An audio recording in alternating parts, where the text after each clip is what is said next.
ನಮಸ್ತೆ. TV 24 news ವಾಹಿನಿಗೆ ಸ್ವಾಗತ. ವರದಿ ಪ್ರಸಾರವಾದ ಕೂಡಲೇ ನಾಗರಗಾಳಿ ರೈಲು ನಿಲ್ದಾಣವನ್ನ ಪುನರ್ ಆರಂಭ ಮಾಡುವಂತೆ ಕೇಂದ್ರ ರೈಲ್ವೆ ಸಚಿವರಿಗೆ ಇಮೇಲ್ ಸಂದೇಶ ಕಳಿಸಿದ ರಾಜ್ಯಸಭಾ ಸದಸ್ಯ ಈರಣ್ಣ ಕಡಾಡಿ.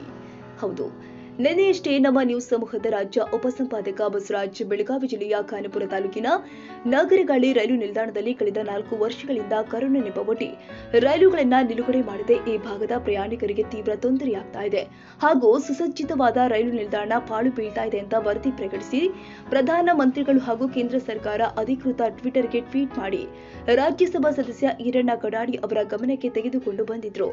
ಸದರಿ ನಿನ್ನೆ ರಾತ್ರಿ ಹಾಗೂ ಇಂದು ಬೆಳಿಗ್ಗೆ ನಮ್ಮ ನ್ಯೂಸ್ ಸಮೂಹದ ವರದಿ ಪ್ರಸಾರವನ್ನ ಗಮನಿಸಿ ಕೂಡಲೇ ಇಂದು ಕೇಂದ್ರ ರೈಲ್ವೆ ಇಲಾಖೆ ಸಚಿವರಿಗೆ ಈ ಸಮಸ್ಯೆ ಹಾಗೂ ಪರಿಹಾರದ ಬಗ್ಗೆ ರಾಜ್ಯಸಭಾ ಸದಸ್ಯ ಈರಣ್ಣ ಕಡಾಡಿ ಪತ್ರ ಬರೆದು ಸಚಿವಾಲಯಕ್ಕೆ ಇಮೇಲ್ ಸಂದೇಶ ಹಾಕಿದ್ದು, ಇನ್ನು ಕೆಲವೇ ದಿನದಲ್ಲಿ ನಾಗರಗಾಳಿ ರೈಲು ನಿಲ್ದಾಣದಲ್ಲಿ ರೈಲುಗಳು ನಿಲುಗಡೆ ಆಗುವ ನಿರೀಕ್ಷೆ ಇದೆ. ಒಟ್ಟಾರೆ ನಮ್ಮ ನ್ಯೂಸ್ ಸಮೂಹದ ವರದಿಗೆ ಸ್ಪಂದನೆ ಮಾಡಿದ ರಾಜ್ಯಸಭಾ ಸದಸ್ಯ ಈರಣ್ಣ ಕಡಾಡಿ ಅವರಿಗೆ ನಾಗರಗಾಳಿ ರೈಲು ನಿಲ್ದಾಣ ಭಾಗದ ಜನತೆಯ ಪರವಾಗಿ ಧನ್ಯವಾದಗಳು.